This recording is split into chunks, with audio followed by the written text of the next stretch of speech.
Umapila naman si ARMM Governor Mujib Hataman ng temporary ceasefire sa Sulu para magbigay daan sa selebrasyon ng Idil Adha. At kaugnay po niyan, makakausap natin si ARMM Governor Mujib Hataman. Governor, magandang tanghali po sa inyo sa policy po ito. Magandang tanghali po at sa ating mga taga-subaybay. Posible ho kayang maipatupad itong temporary ceasefire ngayong pong araw sa gitna po ng tuloy-tuloy ring operasyon ng militar kontra Abu Sayyaf? Tingin Well, ninyo? actually, ang panawagan ho natin hindi totally ceasefire kung hindi magkaroon ng safe zone para sa ating mga kababayan na nagdiriwang ng Idil Adha. So, Okay. ibig sabihin nito, dapat ang mag-identify pa rin nito ay ang local government units, pati yung security forces na assign sa Sulu. Pero alam mo, Connie, moot and academic na rin kasi ang pagdiriwang ay tapos na rin ngayong umaga at supposedly hanggang ngayong hapon. At ang balita ho natin ay nakapagdiwang na rin sa iba't ibang evacuation centers at ilang mga mosques ang ating mga kababayan sa Sulu. At syempre, pag pinag-usapan po natin ang bandidong grupong Abu Sayyaf, hindi naman sila kumikilala no, ng kahit na ano pang Hindi, ceasefire. tama yun. Kaya actually, ang panawagang ceasefire o useless yun na ipanawagan natin sa kanila. Ang asa atin lang sana magkaroon ng safe zones ang ating mga kababayan na magdiriwang ng Idil Adha kaninang umaga hanggang ngayong araw sana. Makikikamusta lamang ho kami no, dun sa sitwasyon ngayon ng mga sibilyan na naiipit sa bakbakan. Kamusta po ang, syempre, nabanggit ninyo, may ilang mga nagdiwang na rin ng Idil Adha na mga kababayan natin dyan. Well, actually, Connie, nung last week ho, pumunta ang ating, actually hindi last week itong week lang, pumunta ang ating yung DSWD pati yung Army Humanitarian Emergency Action Response Team para magbigay ng tulong sa ating sa mga evacuation centers. At ang alam ko rin at ang balita sa atin ng DSWD, tuloy-tuloy rin ang pagbibigay ng local government units para matiyak yung mga pangangailangan ng ating mga kababayan na tinamaan ng opensibang ito. Pabor ho kayo dun sa ginagawang opensiba ng militar kontra sa Abu Sayyaf at nakita natin...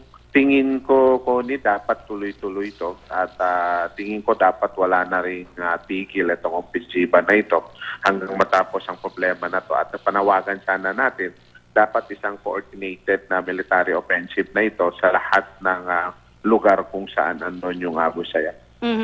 Meron na ho tayong mahigit 10,000, no? Pinakamalaki hong mga bilang yan ng militar na talagang tumutugis sa grupong Abu Sayyaf.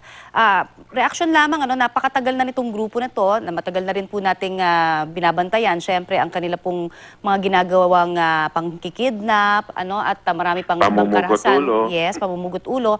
Ano ho ang kaibahan sa nakikita ninyo ngayon? As compared, syempre, dito nakikita natin talagang full force, na talagang tinutugis. Kamusta ho ang sitwasyon dyan as a whole because of this? Ang tingin ko, Connie, ang concentration ng offensive natin ay sa Basilan at sa Sulu. Sa Basilan, last week andun at nagkaroon na rin ng Joint Peace and Order Council ang regional government pati provincial government at nagbigay na rin ng updates ang ating security forces pati yung PNP. At ang isang magandang balita doon talagang tinutugis at naghiwa-hiwalay yung mga Abu Sayyaf sa maliit na grupo. Pero ang alam ko kagabi, kausap ko lang yung commander ng Basilan, ay nag-umpisa naman dahil na-identify nila sa kabundukan ng Basilan, nandun ang grupo ni Isnilo Napilon. Alam ko yun yung tinutugis at tinahabol nila ngayon. Samantala naman dito sa Sulu talagang tuloy-tuloy to. Kaya dapat sabay lang yung ofensiba dyan. At ang pakiusap natin na dapat hindi na to titigilan habang hindi natin matapos ang problemang ito dahil pabalik-balik lang to. Yun nga, by 18 of this month, ang security forces kasama yung local government ay ite-turn over yung isang barangay kung saan nagpunta ang Abu Sayyaf sa barangay Bagindan sa Tipo-Tipo at i-rehabilitate na rin natin yung mga communities na apektado nung gera nung nagdaang buwan.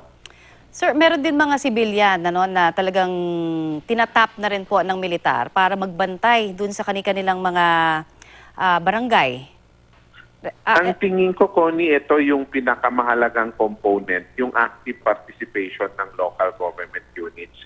Kasi ang tingin ko, kung hindi magpa-participate yung local government, pati yung mga communities, babalik at babalik. So, tandaan natin, itong mga kasundaluhan natin, ang karamihan, mayorya nito ay nagmula sa iba't ibang lugar, hindi nila kabisado ang terrain, hindi nila kakilala ang mga komunidad. At pakiusap ko rin kung merong mga local government units o mga barangay captain, mga mayors, or any local government units na may kakilala nito, dapat sila mismo ang pumuli at sila mismo ang umabol.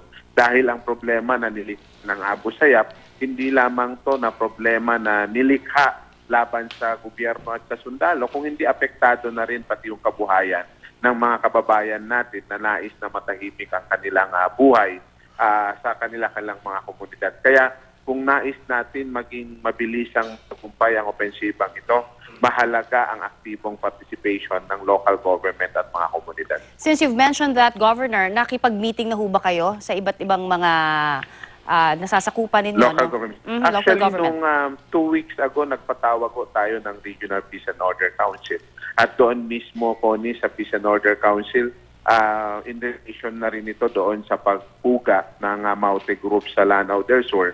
Naglabas na rin ng resolution ng Regional Peace and Order Council, kasama rin ang ilang governors na dumalo doon sa meeting, na dapat yung mga high-risk inmates ay mailipat na mula sa mga probinsya papuntang dito ang Bikutan, dahil alam natin yung kapasidad din ng mga security, seguridad ng provincial jail ay hindi sapat.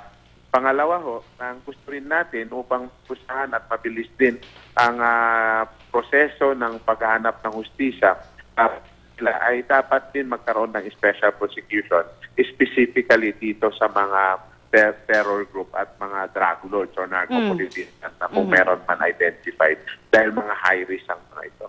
Sir, may impormasyon na ba kayo tungkol dun sa 30 dinukot kamakailan? At masasabi ho ba natin na Abu Sayyaf nga ba yung talagang tinuturo na pangunahing dumukot dyan sa grupo na yan? So far sa ngayon, Connie, wala po.